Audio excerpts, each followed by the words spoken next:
Bonjour et bienvenue sur Recettes et Diététique. Aujourd'hui, je vous propose une recette de légumes cuits à la vapeur, facile à faire, accompagnée de poulet et épicé. Pour cette recette, on aura besoin de 300 g de chou-fleur, environ 100 à 150 g de choux de Bruxelles, 2 à 3 carottes, un oignon coupé en lamelles. En épices, on aura besoin d'une cuillère à café de sel, une cuillère à café de poivre, une cuillère à café de gingembre, une cuillère à café de ras el hanout, c'est un mélange d'épices, et enfin une cuillère à café de curcuma. Ensuite, on aura besoin d'une gousse d'ail et d'une cuillère à soupe de persil haché. Pour finir, on aura besoin d'environ 400 à 500 g de poulet.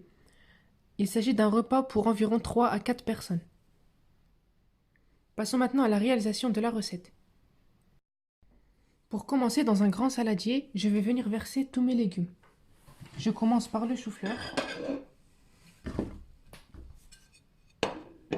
les carottes et les choux de Bruxelles,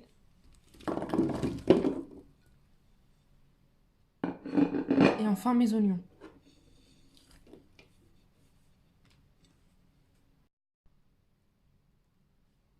Ensuite, je vais venir verser toutes mes épices.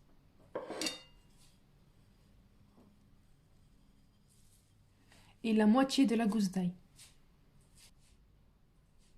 Je poursuis en mettant environ la moitié du persil haché.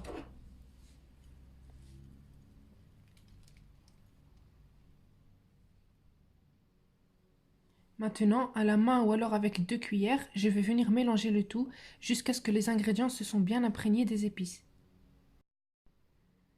Pour finir, je peux aussi ajouter une cuillère à soupe d'huile d'olive, mais cela reste facultatif. Voici le mélange que l'on obtient. Maintenant, je vais venir épicer mon poulet. Pour le poulet, soit on coupe en morceaux ou alors on fait des entrailles avec un couteau, pour faciliter l'entrée des épices. Pour le poulet, je vais utiliser une demi-cuillère à café de sel, une demi-cuillère à café de poivre et une demi-cuillère à café de paprika. Ensuite, la demi-gousse d'ail restante et le reste de persil haché.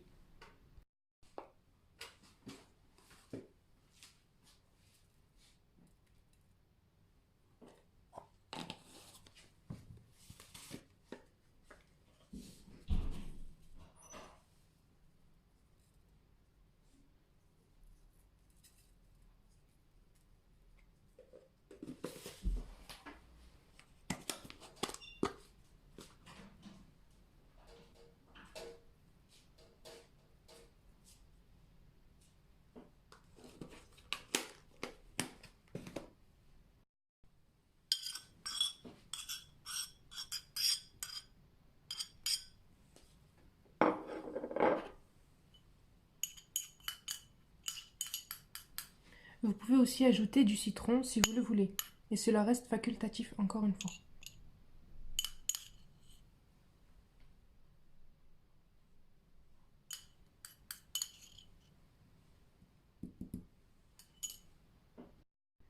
Maintenant, je mets à cuire à la vapeur mes ingrédients, soit en utilisant un cuiseur vapeur ou alors dans une couscoussière, en utilisant le dessus. Pour la cuisson, il faudra compter environ une demi-heure. Voici le rendu final au bout d'une demi-heure de cuisson. Comme vous le voyez, les légumes ainsi que la viande sont bien cuits. Maintenant, pour compléter ce repas et en faire un repas équilibré, on peut ajouter par exemple des glucides, du riz, des pâtes ou alors du pain. Voilà, j'espère que cette vidéo vous a plu et vous aura été utile. En attendant, je vous dis à la prochaine pour une prochaine vidéo. N'oubliez pas de vous abonner et de partager. À bientôt et bon appétit.